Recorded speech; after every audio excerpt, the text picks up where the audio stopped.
Of all the great killers of history, perhaps the deadliest and most terrifying is the automobile. Nero, Attila the Hun, Bluebeard, even artillery fire, and the ultimate, the atom bomb. At least they have a purpose, a reason, a rationale. But the automobile maims and kills mindlessly, senselessly. For example... This is old Long Jack here in the studio on a lonesome, wet, foggy night. Saying if you're on wheels, real careful tonight. It's heavy, man, heavy. Oh, shut up, you fool. If you just let Big Daddy help you out, all you... You can't help me, Big Daddy. I must have hit something. Somebody. Split. I got a split.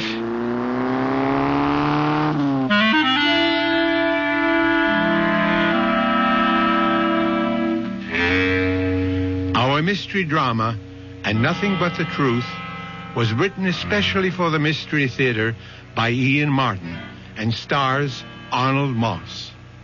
I'll be back shortly with Act One.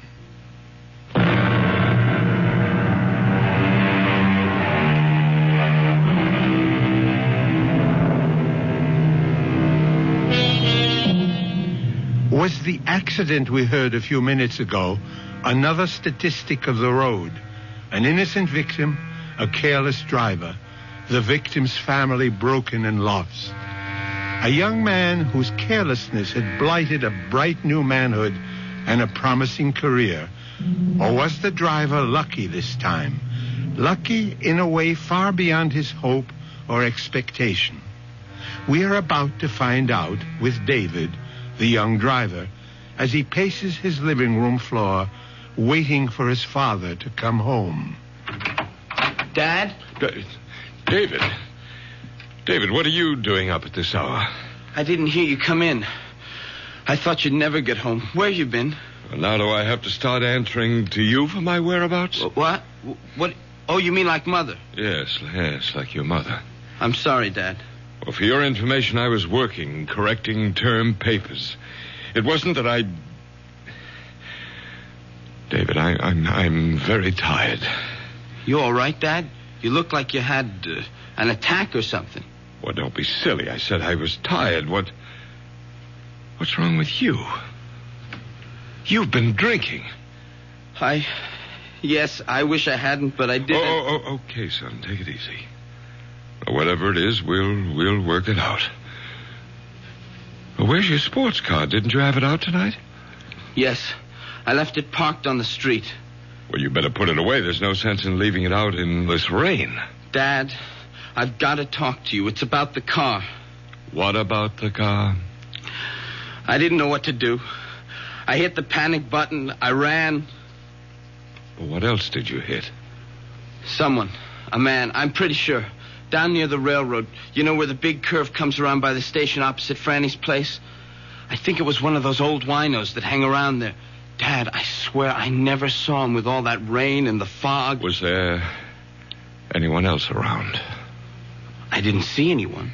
I should have stopped. But all I could think of was that I'd been drinking and the scholarship coming up, and if anything happened, it would kill Mom.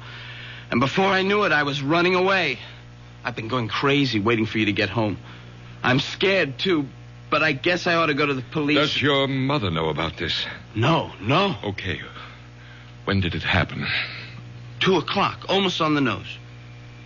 2 this morning? Yeah. By the railroad, you say?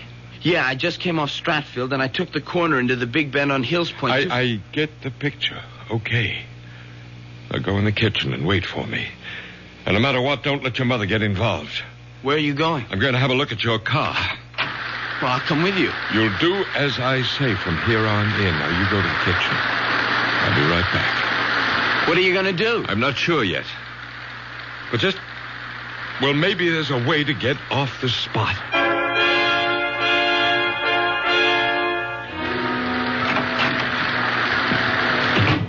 Is your mother still asleep? I guess so. She hasn't been down. There's a dent in your front right fender. Was that there before tonight? No. You sure?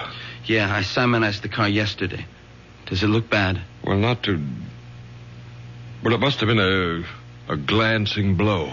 You mean maybe it's going to be all right? Maybe.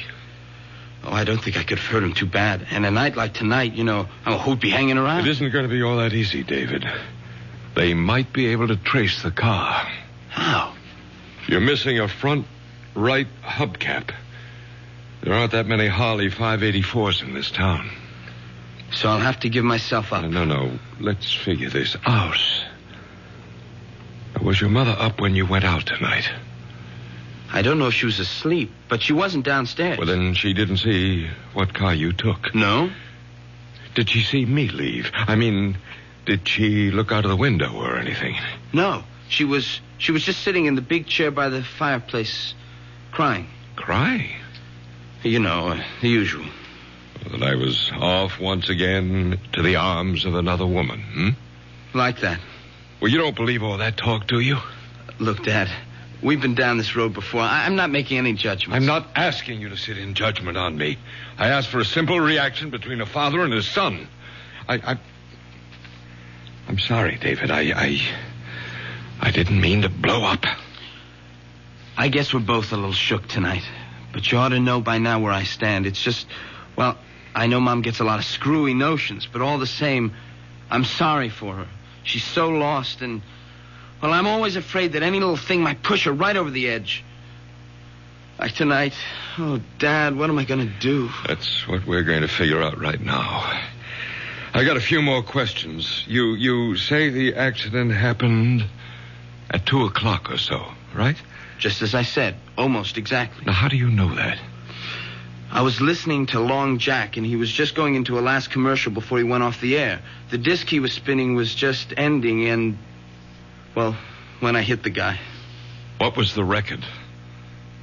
An oldie, Easy to Love. And you hit this man just after you turned off Stratfield into Hills Point. Yeah. He suddenly stepped off the curb. Like out of nowhere. How fast were you going? Gee, Dad, Now, come on, don't pussyfoot with me. Too fast. I took the corner pretty wide. Did you skid? Yeah, it was pretty slick from the rain. And there was no one else around? No. You're sure? Yeah, I opened the door to look out. There was no one. That's why I lost my nerve and cut out. Well, I better get down and find out. You stay right where you are. It's after 4. The longer I wait, the worse it will be for me. You're not going to be involved in this at all, David. What do you mean? I mean, you were driving the station wagon tonight. I was the one who was driving the sports car, and I'm going to the precinct house right now to report that I hit a man and left the scene of the accident. Dad, I can't let you do that. Don't be a fool. I'm not on the verge of getting a full scholarship to Harvard. I haven't been drinking. I'm not a teenager with 2 strikes against him as a driver to begin with. I'm a full college professor with a distinguished record who was coming home on a foul night with visibility almost zero, dead tired, after correcting 200 term papers. I can stand the gaff, and you can't. No, sir, Dad. I thank you and I admire you, but I hope to God I'm enough of a man not to hide behind my father's pants. You'd better think of it as your mother's skirts. Your mother couldn't care less what happens to me, but you're a different story. You get in big trouble over this, and it could kill her. Worse still, drive her over that edge we both worry about. But, Dad, Don't argue. This is the way it's going to be. You just let me handle it, and you keep your mouth shut no matter what happens. I don't know what to say. I'll tell you what you're going to say. Nothing. Nothing to anyone. But, Mom... Least of all to your mother. Okay, Dad, if that's the way you want it. Oh, how can I thank you? You're some kind of a guy. No, David. Just the most sensible way out of a bad situation. I'd better get down to the police. Don't wait up. I may be a while. It's still raining. You got the keys? Sorry, right here. And thanks, Dad, for everything. This will all work out for the best. I think I hear your mother moving about. If she comes down, what do I say? What we've agreed on is the truth. And I've gone to the precinct house to report that I'm a hit-and-run driver, right? Right. I'll never forget what you're doing for me. And for your mother. For all of us. Grant, that you? No, Mom, it's me, David. Oh, I thought I heard your father come home a little while ago. What are you doing at the front door? Oh, I better come down. What's going on? I heard voices, angry voices. That was Dad and me. Not angry. We were just discussing something. Then where's Grant now? Yes, I heard a door slam. Did he go out again? Yes. Not another woman. Not two in one night. Why don't you give him a break once? He was at the college correcting papers. Then where's he off to now? Mom, it's kind of damp in the hall. Let's go into the living room and sit down. Don't tell me he's finally taken off for good with one of his bed partners. Oh, Mother, have a heart. Why can't you see what a right guy Dad is? Maybe I've known him too long. So what errand took him out of the house again at 4:20 in the morning?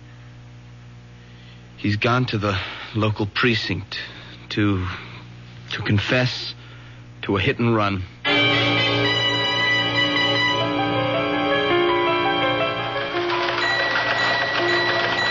Yes, madam, I understand. I'll have some officers on the way immediately. Well, these are experts in the bomb squad. Oh, yes, ma'am. All the latest equipment. Thank you, ma'am. We do our best at the police department. Full moon time again, huh, Lieutenant? Oh, yeah, so the crazies are out on the broom tonight. There was some dingaling just saw a UFO land in her backyard. How was your hit and run? Oh, no sweat. Some old wino stumbled off the curb, got his rear end creased. They took him to St. Elizabeth's. Anything on the general bulletin? Nah, it's small stuff. Muggy in the 2nd precinct. It's a gas station hold up in the 5th. I want to hear something new. That's a 12th. Nothing. A code 2C, the man. Some citizen reports a smell of gas in his apartment house, possible suicide. It's nothing worth our brains. What's that in your hand? Oh, it's a hubcap. Clue from the scene of the hit and run. Oh, let me have a look in. English make. Probably from a Harley. Or some sport car like that. Found on the scene? About 75 yards away. No proof it had anything to do with the hit and run. How's the victim? Condition fair. When the ambulance picked him up, he only got struck a glancing blow. That still don't make no never mind. The perpetrator cut out. I want him brought in. Oh, so do I. But it may be a little rough. Even if we find the car this belongs to, it doesn't prove it was lost hitting the victim. Could have been loose and just fallen off. So you think we don't make the guy, huh? My educated guess is that the odds are not so high. Yeah, Brady, what is it? You don't say. Right with you now, huh? Well, how about that? Yeah, bring him right in. Educated guess, huh? I was wrong. Couldn't be wronger. Guy named Williams just came to the desk and confessed to making the hit and run. He's on the way in. You and he should get on together just dandy. Guy's a college professor.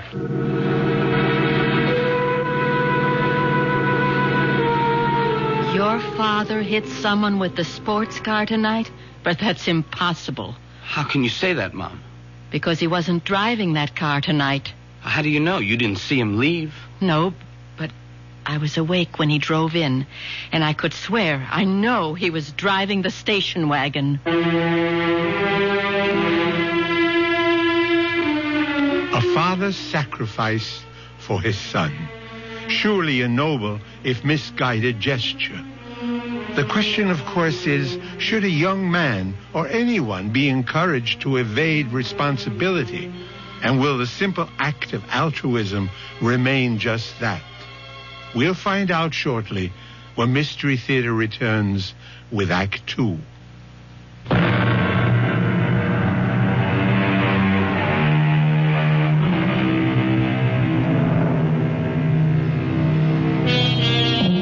A precinct house in a large city, even at the best of times, is never the most prepossessing spot. In the dog hours of the morning, Dusty, dingy, tired paint peeling from the walls, half-empty coffee containers with cigarette butts floating in them. It's certainly one of the most depressing times. Or so Grant feels as he dictates his full confession. It was only when I was putting the car away in the garage and I noticed a dent in the fender and found that one of the hubcaps was missing that I began to realize with horror that I might have hit an animal, an opossum or something. It never occurred to me that it might have been a human being. Well, I would have returned right away, but my wife, who has not been well recently, well, she was up. She was waiting for me, and I didn't want to alarm her. And so I coaxed her back to bed and to sleep, and I came here just as soon as I could. And this was what time, Professor? Almost exactly 2:00. And you could fix the time because you were listening to Long Jack on the car radio and he was signing off. You like acid rock, Mr. Williams? I beg your pardon? You know, the big hard beat, loud enough to blow your mind? Oh, no, I don't. Why? Well, that's Long Jack's bag. It's most of what he plays, you know. I didn't figure you'd dig his scene. Yeah, well, I didn't. I turned on the radio to keep me awake, not for music appreciation. Uh-huh. As a matter of fact, I remember the last number he was playing just before he signed off was Easy to Love, and I wouldn't call that exactly contemporary. The main point is that you made the turn at 2:00. You felt a jarring feeling, which jives with our information, right, Rizzo? Right, Lieutenant. I see. Victim left Franny's restaurant, 518 Hills Point Road, at approximately 2 minutes to 2 a.m. Because victim was discovered by George Bates, post office employee, some 2 minutes later. He heard a car drive away, but due to adverse weather conditions, could not see it or make any identification. Victim was Dominic Capello, unemployed, 61 years old. Well, I hope he's all right. He's at the hospital. We don't know the extent of the injuries yet. I feel terrible, that poor old man. Professor Williams, let me point out something.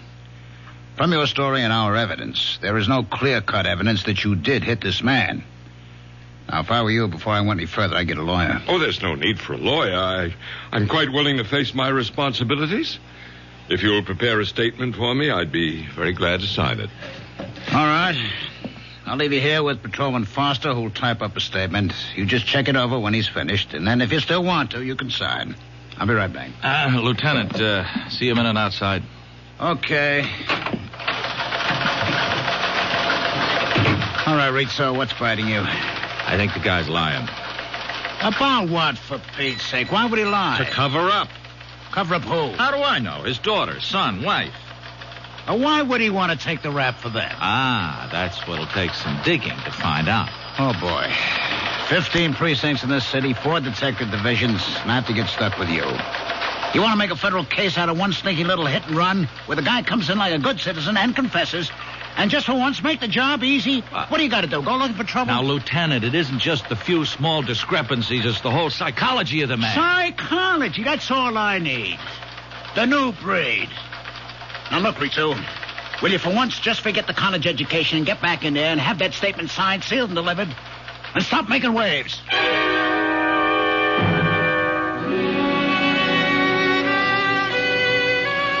Mother, please, will you let well enough alone? I've kept quiet about too many things for far too long, but I can't let this go.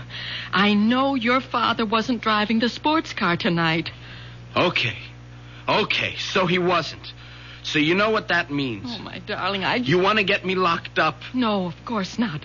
But why should it come to that? You don't know yet if you really hit anyone or hurt them. I'm not kidding myself. When I pulled away, I tried to tell myself nothing had happened. But now it's all on the table, and I know that guy got hurt. And I'm scared. I'm scared of what they could do to me. Darling, there's nothing to be scared of in being honest, owning up. It was an accident. David, please. Will you let me go? I'm only trying to help you. Oh, sure. Some help you are. I don't understand you, Mother. Look what Dad's willing to do for me, and all you want is for me to turn myself in. I want you to be honest. This is for laughs. Look, Dad went down there to take the blame so he could protect you as well as me. Protect me? Yes. He said it would kill you if anything happened to me. Grant was worried about me? Yes. Don't you ever believe it. Mom, how can you be so bitter? Look what he's done for me.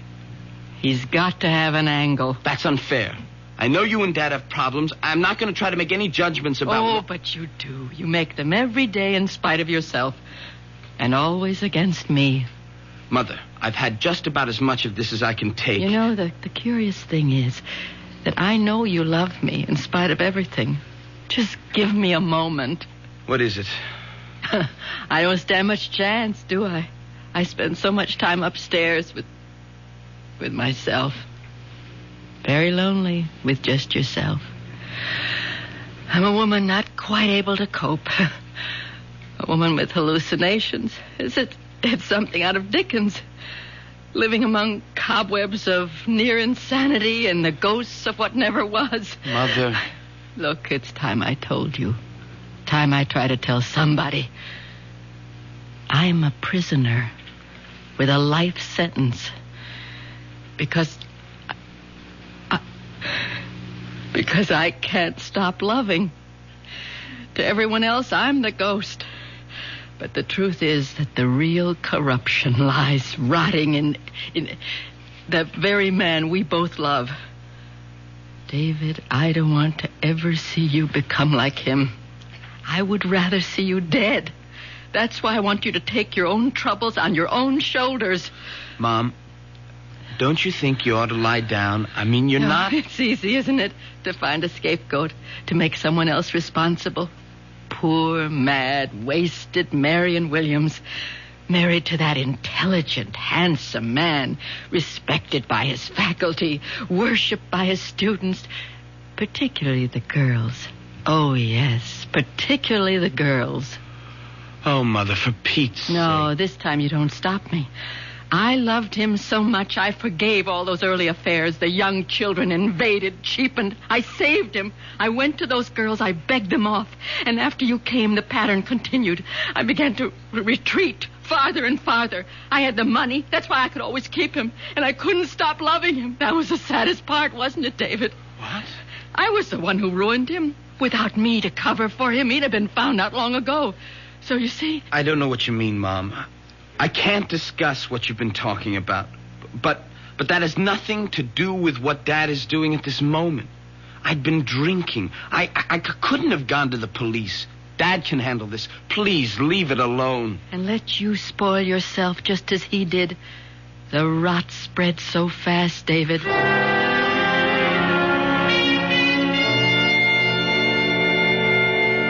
The incident was totally minor in mine till I returned home, found that there was a dent in my front fender. Well, I've read this through, Lieutenant, and there's nothing here that isn't consonant with my earlier confession. It's a formality, Professor. I prefer to have you read it aloud before you sign the statement. If you insist. It's better, Professor Williams.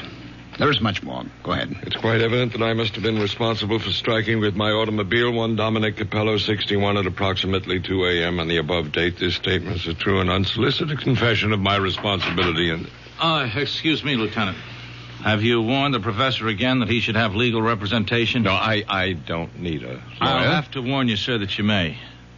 The man was hit, just died in the hospital without regaining consciousness. It isn't just an accident anymore. It could be homicide. Oh, come on, Rizzo. Manslaughter. But it does change things, Professor. If you sign this, I'll have to book you. You should have a lawyer before you sign. Well, nonsense. I want to sign. Let's not waste any more time, and then I'll call my lawyer. All right. Detective Rizzo, will you witness this? No. You'll have to be fingerprinted, Professor. Whatever you say, Lieutenant. Foster will take you to a phone first to call your lawyer about bail. Thank you. And thank you, Detective Rizzo. Don't mention it. All right, now, Rizzo, don't say it. I've got to. Something's out of kilter. I never saw a man so anxious to get arrested in my life. He just wants to get it over with and get back to bed. Now, who doesn't? It's wrong, Lieutenant. It's wrong. A cool, collected individual like that doesn't go around hitting panic buttons and taking a powder out of a bad situation. Now, Joe, drop it. Lay off.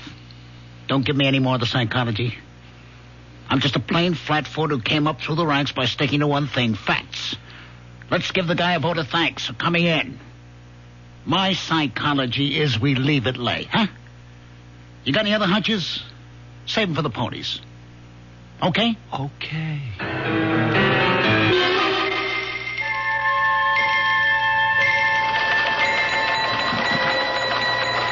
What's on the bulletin, Rizzo? Oh, same old noise, nothing special. They picked up that mugger in the second, a repeater.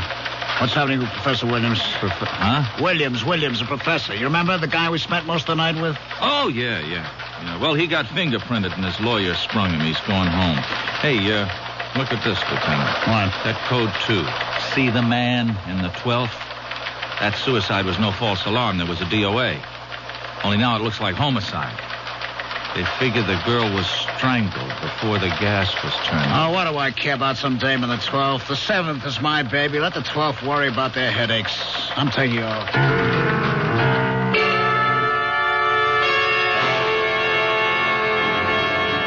Marion, for the last time, you stay out of this or I'll... You'll what, Grant? Kill me? You did that a long time ago. The only reason I clung to any shred of life was because of David. And a fine little mama's boy you made out of him. The moment my back is turned, he runs to you. He blurts out the whole thing. Oh, no, he didn't. I figured out what happened myself. I saw you drive away in the station wagon. Well, why can't you mind your own business? Because I don't trust you. And I want David to be a man and stand on his own feet. Will you get something through that bird brain of yours? The man who was hit is dead. David had been drinking. You won't be emancipating your son. You'll be burying him in jail. Is that what you want? You're hurting me, Grant. Is that what you want? Or will you keep your mouth shut and allow me to do something for my own son? Please, let me go. Not until I get your promise to leave things as they are. I don't want David to go to jail. All right, then. I can trust you. Yes. I only wish I trusted you. You've never done one unselfish thing in your life, Grant. I only wish I knew what it is you expect to gain this time.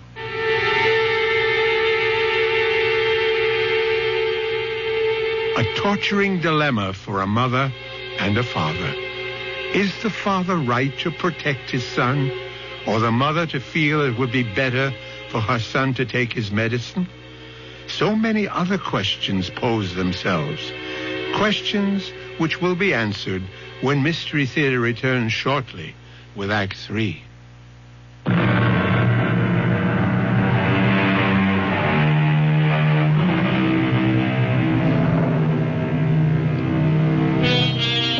Those questions I mentioned. Of course, Marion Williams would feel herself hurt by her husband's interest in other women. Or is that all in her mind, a figment fantasized by her obvious, shaky mental stability?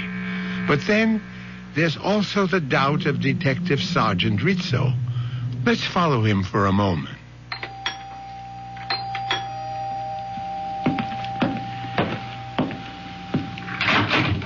Yes? Is Professor Williams at home? No, he has classes this morning at the university. Oh, yeah, that's right.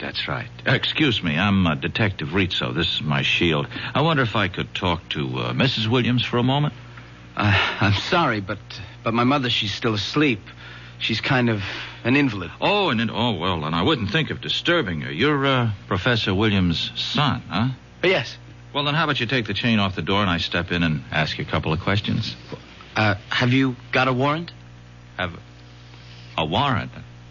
Now, what would I want a warrant for? Look, don't let me be in a cop scare you. Oh, I'm not scared. You always keep a chain on when you open the front door? No, look, I'm sorry. You're wasting your time. My father told me not to answer any questions. Oh, then you know about the accident last night, huh? Yes, but I'm sorry. I've got to close the door. You drive, kid? Sir, your foot's in the way. Oh, yeah. Yeah, so it is. Anyway, I figure you drive since you got a license. I looked it up in the bureau. Would you move your foot, please? Hold it just a minute. Here's your newspaper, huh? You might want to read about the accident. Page 4. You know, check out the details. Thanks for the paper. Sure. Here. Will you let it go, please? You, were not driving yourself last night, were you? I'll take the paper. Yeah. And now I know my hunch is right.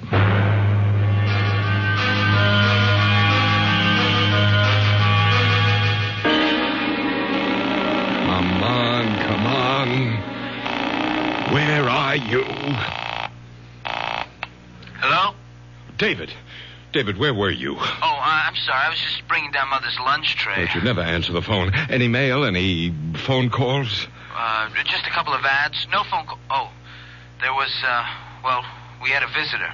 Who? A Detective Rizzo. What did he want? He said he wanted to talk to you. Then when I said you weren't home, he wanted to talk to Mom. Well, you didn't let him. No. She was asleep, so... He said he wanted to ask me some questions. Good Lord. It's all right. I didn't let him in, and I didn't tell him anything. Well, I hope you didn't. He had no right, no right to... David, you're sure you didn't... No, I didn't say anything, but I'm scared. I think he knows. I think he's guessed that Now, listen to me, David. I don't care what he knows or what he suspects. He can't prove anything if we just stick to our story. Now, you get this straight, David. I'll kill you if you let me down. No, I didn't mean that. I'm just thinking about you. I don't want your life spoiled before it begins. Now, you just remember, a man has been killed. The real truth comes out, you're in trouble. Bad trouble. I know. Just so you remember, both you and your mother. Okay, but supposing that detective turns up again... He won't. You just leave that to me. Just leave everything to me. I will. And don't think I'm not grateful. Oh, I don't know how I can ever pay you back. You just sit tight and stick to our story. That's all the payment I need.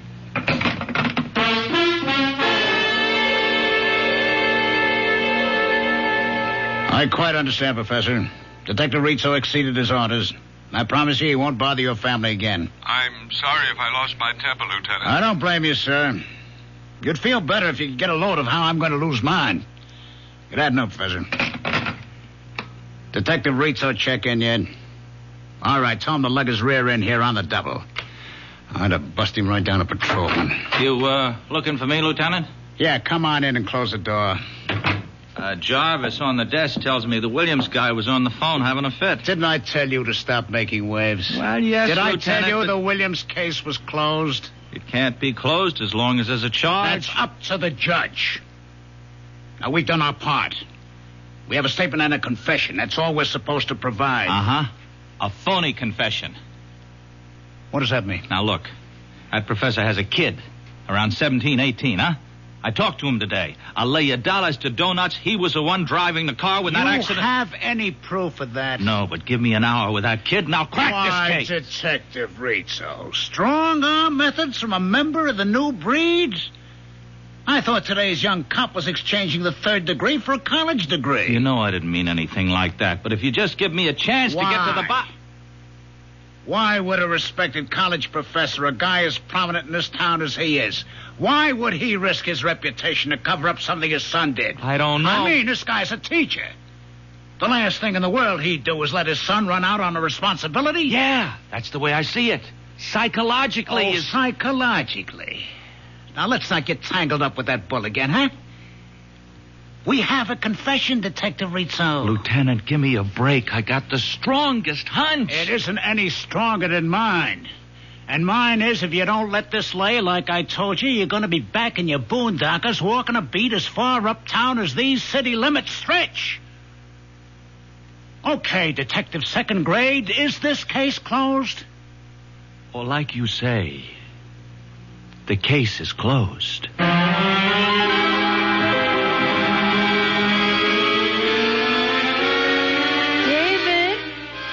Study, Mom. You all right? I just want to talk a minute. What are you doing? Just catching up on some homework. David, that man, that detective you said came here, are you sure all he asked you about was the accident? Look, Mom, I promised Dad I wasn't going to talk about it anymore. So did you. It's a closed book. We're going to have to open it again. Did he ask you about anything else than the accident? No, but... Look, David, you have got to go to the police and tell them the truth. Now, I promised Dad... David, don't make me go. You promised him, too. You don't understand. Everything's changed. He has to be stopped. There must be some justice. Mom, why don't you go upstairs? Look, don't treat me like an invalid, or worse, a half-wit. Have you read the newspaper that you brought up to me today? No. Do you know a girl named Susan Rowland? Susan? Yeah, kind of. I mean, she was a class ahead of me at school. I guess I rapped with her here and there, but we never dated or anything like that. That her picture? Yes. Front page. What happened? Read the story and find out. Carefully. Then you'll know why your father is so anxious to keep you quiet.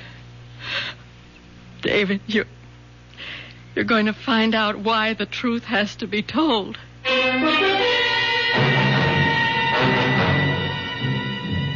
Lieutenant Klamath here. How's everything with the talk, John? You know how it goes with lieutenants in the police department, from bad to worse.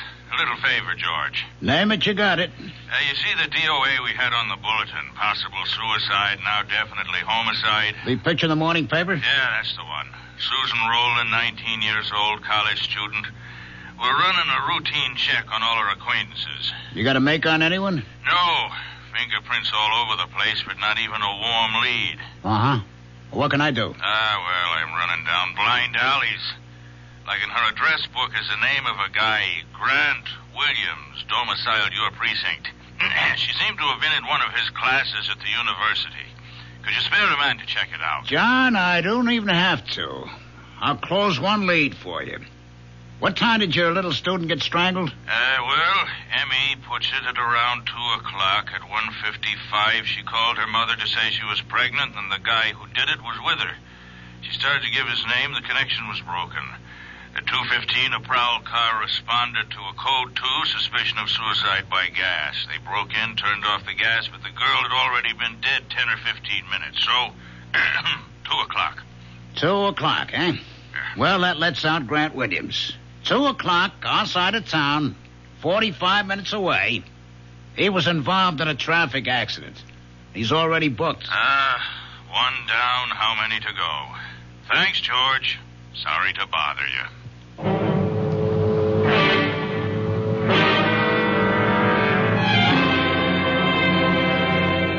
How long ago did he leave? Too late for you to stop him. Oh, I ought to kill you for this. Like you did that poor little girl. No. I didn't mean to. The little idiot refused to have an abortion. She wanted me to marry her. Marry her, for heaven's sake. Oh, and divorce your meal ticket. Marion, please help me. No, not anymore. Anyway, I couldn't even if I wanted to. But David, maybe I can still stop David. If you could, you'd still have to stop me.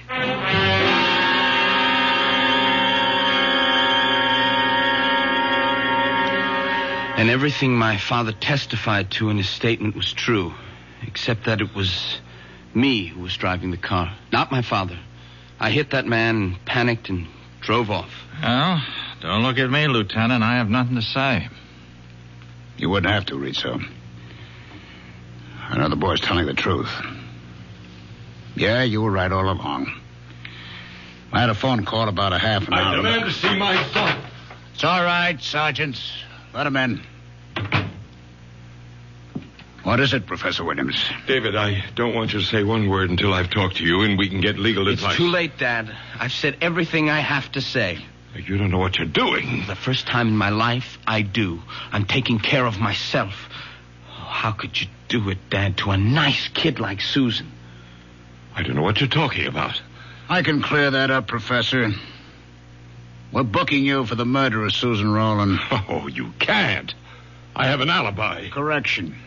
You had an alibi. But I'm not guilty. And you can't prove it. We will. With your help.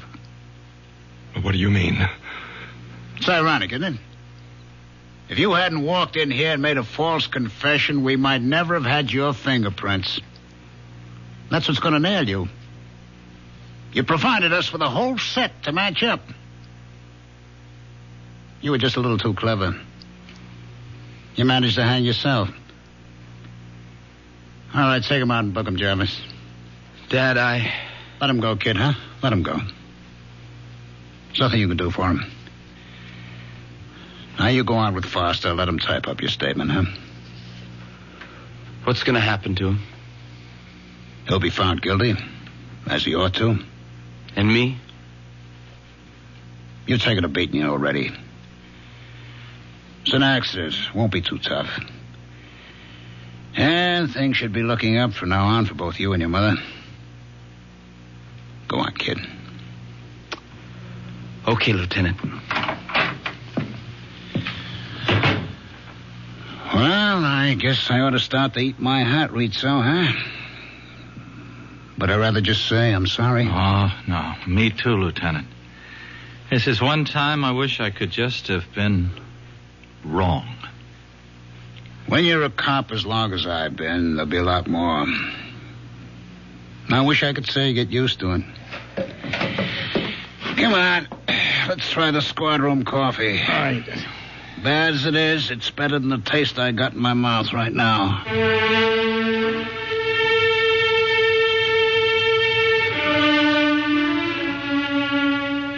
I'll be back shortly with a final thought. So Marion's intuition was right, along with Sergeant Rizzo, and David made the first long stride towards being a man. Something else I'd like to say about that. Not every story must have a moral, but I believe this one has. Not that crime doesn't pay, that's obvious, but that the acceptance of responsibility is a cornerstone of life. It is written, "You shall know the truth, and the truth shall set you free." Our cast included Arnold Moss, Ralph Bell, Clarissa Blackburn, William Redfield, and Kristoffer Tabori. Associate Director, Marlon Swing. This is Hyman Brown, Producer-Director, inviting you to return to our Mystery Theater for another adventure in the macabre. Until next time, then, pleasant dreams.